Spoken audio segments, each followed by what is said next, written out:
సిరిపురంలోని పెంటయ్య పరమ పిసినారే కాక పేదలంటే చాలా చులకన భావం. పని కట్టుకొని వాళ్ళని ఏడిపించడానికి ఎప్పుడూ ముందుంటాడు. ఒకరోజు, అయ్యా, భోజనం చేసి 2 రోజులయ్యింది. ఓ ముద్ద అన్నం పెట్టండి అయ్యా. ఊరి కొత్తలా ఉన్నావు. ఎవరయ్యా నువ్వు? నా పేరు భీముడండి. ఇక్కడికి దగ్గరలో ఉన్న పిఠాపురం మా స్వగ్రామం. ఊరిలో కరువు వల్ల పని లేక ఇలా పొట్ట చేత్తో పట్టుకుని స్నేహితుడితో కలిసి పని వెతుక్కుంటూ ఈ ఊరికి వచ్చానయ్యా. మరి వాడేడి? ఆడు ఇంకో దిక్కుకు వెళ్ళాడయ్యా. నేను ఇట్టా వచ్చాను. ఏదో ఒక పని ఇప్పించండి అయ్యా. దానికంటే ముందు ఓ ముద్ద అన్నం పెట్టండి అయ్యా. కళ్ళు తిరుగుతున్నాయి. ఒరేయ్, నువ్వు సరైన సమయంలో సరైన ఇంటికి వచ్చావు. నేను అతిథి లేకుండా అసలు భోజనమే చేయను. నాతో పాటు తిందువు గాని లేరా? అది సరే గాని నువ్వు పచ్చడి మెతుకులతో సరిపెట్టుకుంటావా, లేక నాతో పాటు పంచభక్ష పరమాన్నాలు తింటావా? ఈ మాటలతో భీముడికి ప్రాణం లేచొచ్చినట్టయింది. పేదాలు తడుపుకుంటూ, అయ్యా, తమ దయ, తమకు తోచినట్లు పెట్టండి అయ్యా. మీరేది పెడితే అదే నాకు ప్రాప్తం అనుకుంటాను. ఇప్పుడే తినాలనుకుంటే పచ్చడి మెతుకులు వడ్డిస్తాడు మావాడు. అలా కాకుండా నాతో పాటు పంచభక్ష పరమాణాలు తినాలనుకుంటే నేను చెప్పిన పని చేసి నాతో పాటు భోజనానికి కూర్చోవచ్చు. ఏమంటావు? ఈ మాటలతో అసలే తిండి పుష్టి కలిగిన భీముడికి నోట్లో నీళ్లురాయి. కడుపు నకనకలాడిపోతున్నా ఏదో ఒక పని చేసి ఈ రోజైనా తృప్తిగా భోంచేయాలనుకున్నాడు. సరే, ఆ పనేదో త్వరగా చెప్పండి అయ్యా. అది పూర్తి చేసి మీతో పాటు కూర్చుంటాను. ఇటువంటి అదృష్టం మా లాంటోళ్ళకి ఎప్పుడో కానీ దక్కదయ్యా. సరే, ఆ కొట్లో ధాన్యాన్ని ఆ బండి మీదకి ఎత్తు. ఆ తర్వాత ఇద్దరం కలిసి భోంచేద్దాం. సరేనా? అన్నాడు పెంటయ్య జరిగేది తలుచుకొని ముసిముసి నవ్వులు నవ్వుకుంటూ. భీముడు లేని ఓపిక తెచ్చుకొని బస్తాలు మోసుకుంటూ వచ్చి బండిలో వేయసాగాడు. బాబు, నువ్వెవరో తెలియదు గాని నిన్ను చూస్తుంటే జాలేస్తోంది. ఈ యజమాని సంగతి నీకు తెలీదు.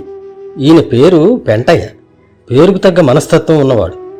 నువ్వు ఆయన చెప్పే మాటలు ఏమీ నమ్మకు. అదేమిటి పెద్దయ్యా అట్టా అంటున్నావు? అవునయ్యా, ఈ పెంటయ్య ఇతరులను అయోమయంలో పెట్టి ఆనందించే మనస్తత్వం ఉన్నవాడు. ఇతగాడి గురించి ఈ ఊర్లో అందరికీ తెలుసు. నువ్వు పొరుగురు నుంచి వచ్చినట్టున్నావు. అందుకే ఆయన మాటల్ని తేలిగ్గా నమ్మేశావు. ఈయన మాటలు నమ్మితే నీకు కడుపు నిండడం కల్లా. అదేమిటి పెద్దయ్యా, అన్నం పెట్టే దగ్గర ఇలా ఎవరైనా అబద్ధం ఆడతారా? అదేనయ్యా ఈయన పైశాచికత్వం. నీ పరిస్థితి చూస్తే జాలేస్తోంది. ఈ బండిలో నా సద్దిమ్మట ఉంది, అది ఇస్తా. తినేసి వెళ్ళి వేరే ఎక్కడైనా పని వెతుక్కో. నీది నాకు ఇచ్చేస్తే మరి నువ్వేం తింటావు పెద్దయ్యా? వద్దులే, ఏం జరుగుతుందో చూద్దాం. నేనింత కష్టపడినందుకు పంచభక్ష పరమన్నాలు కాకున్నా కనీసం 4 పచ్చడి మెతుకులైనా పెట్టకపోతాడా? చూడు బాబు, ఓ పేదవాడి ఆకలి మరో పేదవాడికే తెలుస్తుందంటారు. ఏదో నాకు తోచిన సలహా ఇచ్చాను, తర్వాత నీ ఇష్టం. నీ పెద్ద మనసుకు దండాలు పెద్దాయన. నీ సద్ది నేను తినేసి నిన్ను పస్తుంచలేను. ఏం జరుగుతుందో జరగని. బస్తాలు మొత్తం నింపేశాను. ఇక నువ్వు వెళ్ళిరా. సరే బాబు, నీకు మంచి జరగాలనే కోరుకుంటున్నాను. వెళ్ళొస్తా అంటూ అక్కడి నుంచి వెళ్లిపోయాడు పెద్దాయన. భీముడు తన పని ముగించుకొని పెంటయ్యని కలిసి, అయ్యా, మీరు చెప్పిన పని పూర్తి అయ్యింది. రా, నీకోసమే చూస్తున్నా. చేతులు కడుక్కో, భోజనానికి వెళ్దాం. ఏరా, కాసిన్ని నీళ్లు చేతుల మీద పోయి అంటూ పక్కనున్న సేవకుడితో అన్నాడు. వాడు బకెట్లోని ఖాళీ చెంబు తీసి నీళ్లు పోస్తున్నట్టుగా పెంటయ్య చేతుల మీదుగా పోయటం, పెంటయ్య వాటితో చేతులు శుభ్రం చేసుకుంటున్నట్టుగా నటించడం చూసి ఆశ్చర్యపోయాడు భీముడు. ఏంటి భీముడు అలా చూస్తున్నావు? నువ్వు కూడా చేతులు శుభ్రంగా చేసుకో, భోంచేద్దాం. ఆ మాటలు విని ఉలిక్కిపడి ముందుకు వెళ్లి సేవకుడి దగ్గర నిలబడగా వాడు ఇదేదో తనకు అలవాటైన పనిలాగా చెంబుతో నీళ్లు పోస్తున్నట్టు నటిస్తున్నాడు. ఇక భీముడు చేసేది లేక పెంటయ్యలాగానే తాను చేతులు కడుక్కుంటున్నట్టు నటిస్తూ ఆ పనిని పూర్తి చేశాడు. ఇక భోజనాల గదిలోకి వెళ్లగానే, ఆ విస్తరణలు కూడా వేసేసావా? సభాష్, ఇక కూర్చో భీముడు. భీముడికి అంతా అయోమయంగా ఉంది. వేసిన విస్తరి అతనికి ఎక్కడా కనిపించడం లేదు. అయినా మరో మాట మాట్లాడకుండా పెంటయ్య ఎదురుగా తాను కూడా కూర్చున్నాడు. వడ్డించు. ఒరే ఈరిగా, ఆగాగు. భీముడికి చిరిగిన విస్తరేసావేంట్రా? తీసేసి మంచిదివే. క్షమించండి దొరా, చూడలేదు. చిరిగింది కాదు కదా, అసలు అక్కడ ఏ విస్తరి కనిపించలేదు భీముడికి. ఏం జరుగుతుందో అర్థం కాక అయోమయంగా చూస్తూ కూర్చున్నాడు. ఆ పనివాడు అక్కడ లేని ఆకును తీసివేస్తూ మరో కొత్త ఆకు వేసినట్టు నటించాడు. ఇది బాగుంది. ఇక వడ్డించు. ముందుగా పాయసం వడ్డించు. అది ఆహాహా, ఏమి రుచి, ఏమి సువాసన. ఈ వాసనకే సగం కడుపు నిండిపోతుంది కదా భీముడు.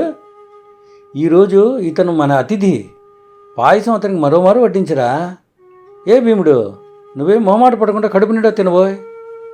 జరిగేదంతా ఆశ్చర్యంగా చూస్తున్నాడు భీముడు. విస్తరీ లేదు, వడ్డించింది ఒక్క మెతుకు లేదు.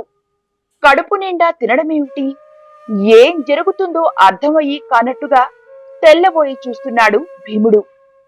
ఇక ఇప్పుడు అన్నం కూరలు వడ్డించు. చూసావా, ఈ పొగలకకి తెల్లని అన్నం ఎంత బాగుందో కదా. ఈ బియ్యం మన పొలంలో పండించినవే. తృప్తిగా తిను. ఇకపోతే గుత్తి వంకాయ కూర, అబ్బాబ్బా ఏమి రుచి. ఇగో ఈ కోడి మాంసం నీకేనోయ్. ఎంత గుమగుమలాడిపోతుంది.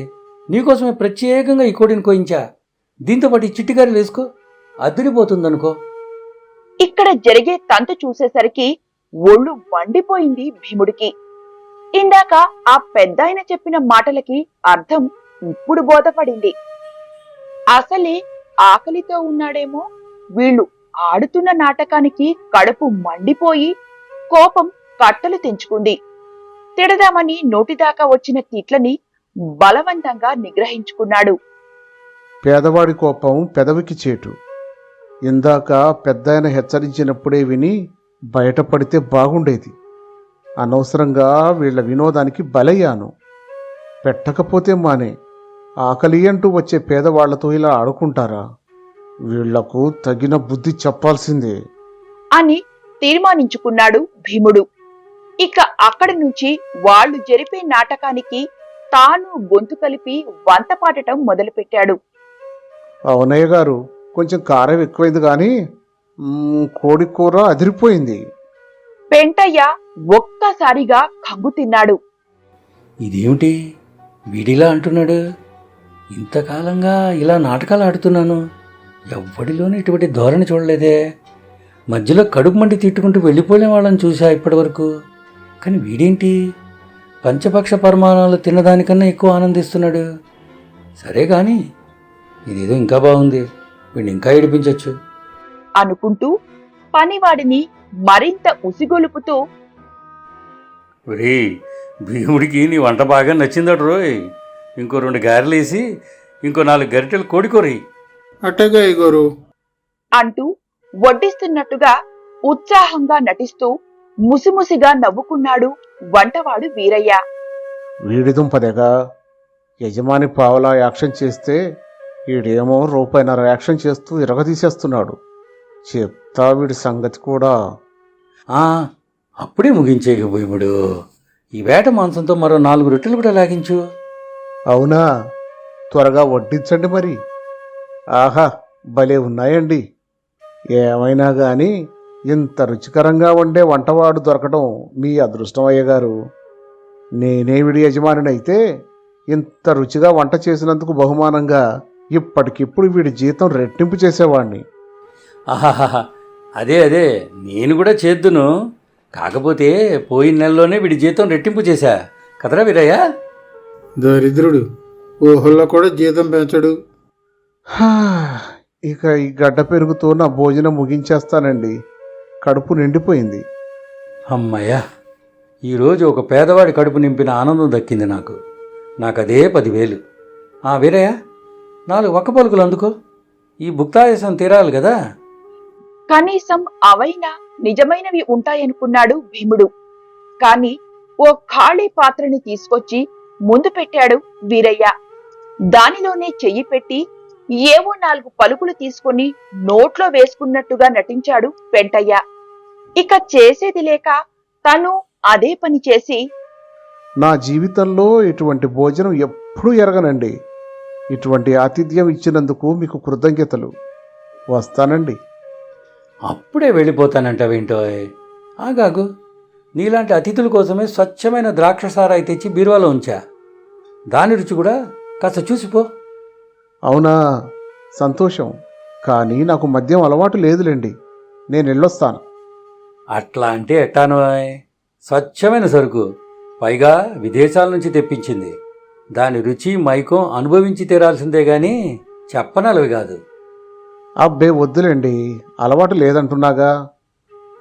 నాకైతే మద్యం తీసుకోవడం అంటే చాలా ఇష్టం. కానీ తోడు లేకుంటే మాత్రం నేను తాగను. ఏదో నా తృప్తి కోసం కొంచెం పుచ్చుకోరాదటే నా కోసం. సరేనయ్యా, మీకేదో తోడు లేకపోతే తాగనంటున్నారు కాబట్టి ఏదో మీ తృప్తి కోసం కొంచెం అంటే కొంచెం అంతే. ఈలోగా వీరయ్య 2 గ్లాసులు తెచ్చి మద్యం పోస్తున్నట్టు నటిస్తుండగా, చాలు చాలు, ఎక్కువ వద్దు నాకు. ఒరే మోమాటస్తుడు అలాగే అంటాడు గాని నువ్వు గ్లాసు నింపరా. అది అంటూ పెంటయ్య నవ్వుకుంటూ తన గ్లాసు తీసుకుని నోటికి అందించుకుంటూ తన్మయత్వం నటించాడు. ఇక భీముడు కూడా మొహమాటంగా తాగినట్టు నటిస్తూ, ఏదైనా సీమ సరుకు సీమ సరుకేనండి. దీని రుచి మన దేశవాళీ సరుకుకు రానేరాదు. పెంటయ్య మరింత నవ్వుకుంటూ, రే భీముడికి బాగా నచ్చినట్లుంది, ఇంకొకసారి గ్లాసు నింపరా.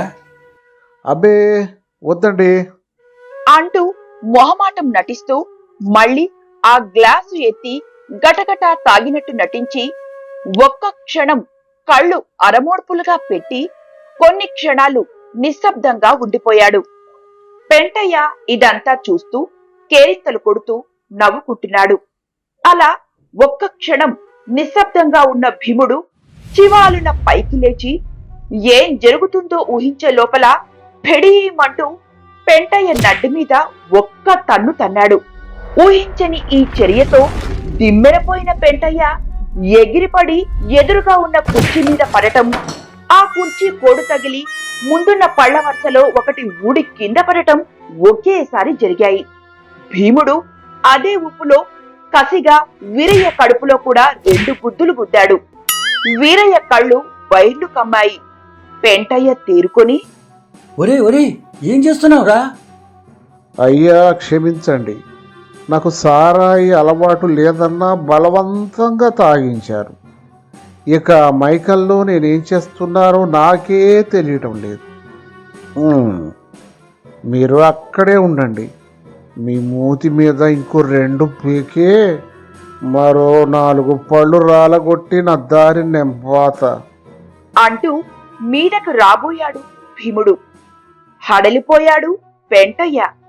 ఒరే ఈరిగా, వీడు అన్నంత పని చేసేలా ఉన్నాడు, వీడికి నిజమైన భోజనం పెట్టి పంపించరా అంటూ నోటికి చెయ్యి అడ్డం పెట్టుకొని బయటకు పరిగెత్తాడు. ఆ తర్వాత వీరయ్య భీముడికి నిజమైన భోజనం విస్తరి నిండా వడ్డించి వణికిపోతూ పక్కన నిల్చున్నాడు. తృప్తిగా భోంచేసిన భీముడు బయటకు రాగానే అతని స్నేహితుడు ఎదురై, యారా భీముడా, నీకోసం వస్తున్నా. ఈ ఊరి కరణం గారి దగ్గర నాకు పని దొరికిందిరా. వాళ్ళ తోటలో పని చేయడానికి మరో మనిషి కూడా కావాలట. నిన్ను కూడా వెంట పెట్టుకుని రమ్మన్నారు. పదరా వెళదాం. అమ్మయ్యా, పని దొరికిందా? సరే పదరా అంటూ అక్కడి నుంచి సంతోషంగా వెళ్లిపోయాడు భీముడు. ఈ విధంగా జరిగిన కథలో పెంటయ్య ఊడిన పన్ను స్థానంలో బంగారు పన్ను వచ్చి చేరింది. ఇక ఆనాటి నుంచి పెంటయ్య ఏ పేదవాడితోనూ అతని ఆకలి మీద హాస్యం చేస్తూ ఏడిపించటం ఎవరూ చూడలేదు.